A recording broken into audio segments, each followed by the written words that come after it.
Fisher begins with a reference to Mike Judge's film Office Space, which brilliantly captures the essence of corporate life in the late 90s and early 2000s. Instead of industrial labor disputes, Judge's film showcases a workplace bogged down by redundant memos and pointless tasks, epitomizing what Fisher calls administrative anti-production.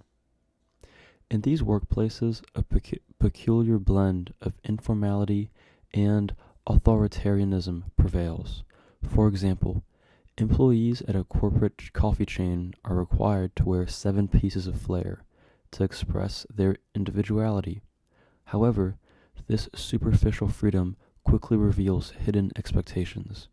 Even meeting the official standards isn't enough, as employees are subtly pressured to exceed them. This phenomenon extends beyond the corporate world.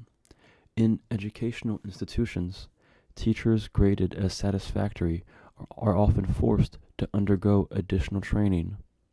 This paradox highlights a broader trend. Despite neoliberal claims of reducing bureaucracy, new forms of administrative tasks have exploded. Fisher explains that these new bureaucracies are not anomalies, but intrinsic to control societies, where surveillance and regulation are pervasive. In academia, the bureaucratic demands are staggering. Lecturers must complete extensive documentation for each module, including module specifications, reviews, and annual reports. This self-surveillance is complemented by external evaluations, making the workload overwhelming and often detracting from actual teaching and research. The same bureaucratic creep affects other public services like the National Health Service and the police. These sectors are burdened with performance metrics and targets, often leading to a focus on meeting these arbitrary standards rather than improving actual services.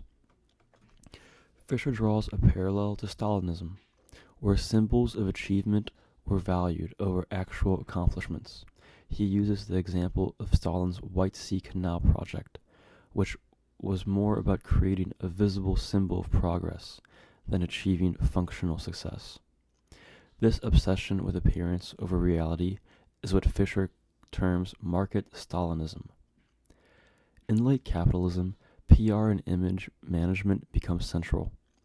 The drive to measure and assess performance in ways that often miss the true nature of work leads to a focus on generating positive representations rather than substantive improvements. Fisher highlights how this bureaucratic focus on PR results in a system where appearances matter more than reality. Fisher also discusses Zizek's elaboration on Lacan's concept of the big other. The big other represents the collective fiction that underpins social order. In both Soviet socialism and capitalist realism, maintaining the illusion of the big other is unaware of the system's flaws is crucial. When this illusion collapses, so does the social fabric.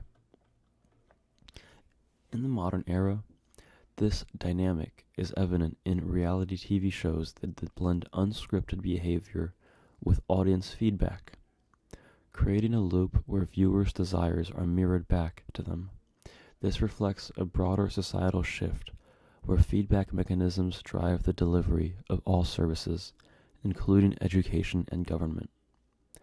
In education, the rise of post-Fordist bureaucracy means teachers and lecturers are constantly evaluating themselves to meet bureaucratic standards.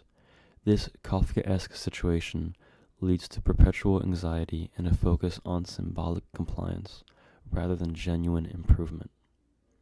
Fisher concludes that the proliferation of auditing culture in late capitalism suggests that the big other is very much alive.